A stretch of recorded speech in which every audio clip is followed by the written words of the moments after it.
said. His name was Clark Rockefeller, quiet, wealthy art dealer, heir to one of America's richest dynasties. For years, everyone who met him believed it. The parties he threw, the clubs he joined, the way he spoke with such confidence about his family's immense fortune. It was all utterly convincing. But the truth, he wasn't a Rockefeller at all. His entire life, from his name to his past, was an elaborate fantasy. The man they called Clark was actually Christian Gerhartsreiter, a German conman who built an empire of prestige entirely on lies. He fooled America's elite, but his story shows how a single lie can spiral into a life of crime, deception, and ultimately, destruction. Christian Gerhartsreiter arrived in the United States from Germany in the late 1970s with a singular, burning ambition. He was charming, unusually intelligent, and obsessed with the idea of wealth and status. He didn't just want to be rich, he wanted to be someone important. And so, he began a years-long process of shedding his old identity and creating new ones from thin air. By the time he reached his 20s, he was already a master of reinvention. He started small, posing as a university student to gain a foothold. From there, he graduated to claiming he was a filmmaker, a persona that allowed him to move in more sophisticated circles. But his ultimate creation, the one that would grant him access to the world he craved, was Clark Rockefeller.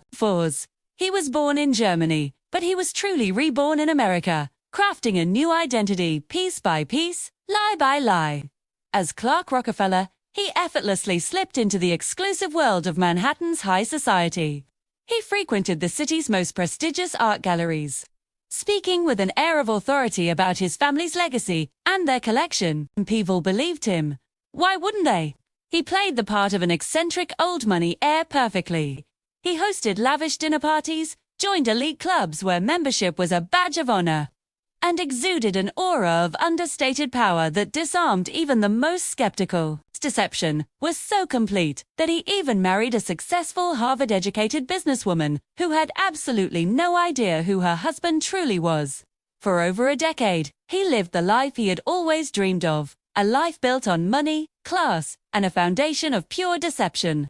It was a flawless performance, but every performance must eventually come to an end. Thin, intricate web of lies he had woven for so long began to fray, and the mask started to slip.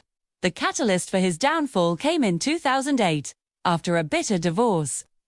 During a supervised custody visit with his young daughter, the man known as Clark Rockefeller did the unthinkable. He kidnapped her in broad daylight and vanished.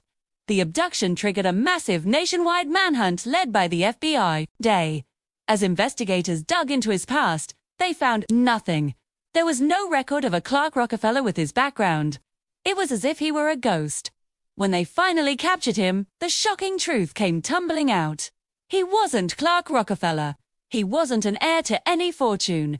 The kidnapping had inadvertently exposed a lie that had been sustained for decades. The man they had in custody was a complete phantom. His real name was Christian Gerhartsreiter. He was a con artist who had been living under false identities for over 30 years. The FBI's investigation revealed a trail of discarded personas stretching back decades. Before he was Clark Rockefeller, he had been Christopher Crowe, a television producer, and before that, Christopher Chichester, a supposed English baronet, living in a wealthy California suburb. As agents peeled back the layers of his life, they uncovered more than just fraud. They connected the name Christopher Chichester to the mysterious disappearance and presumed murder of a California couple back in the 1980s. For 30 years, he had moved from one identity to the next, leaving a wake of confusion and suspicion. He wasn't just a social climber.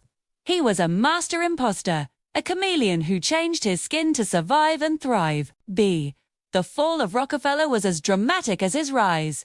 The legal system closed in on him from all sides.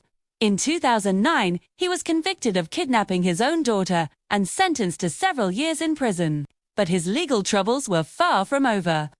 Authorities in California, armed with new evidence uncovered during the kidnapping investigation, charged him with the 1985 murder of John Soe.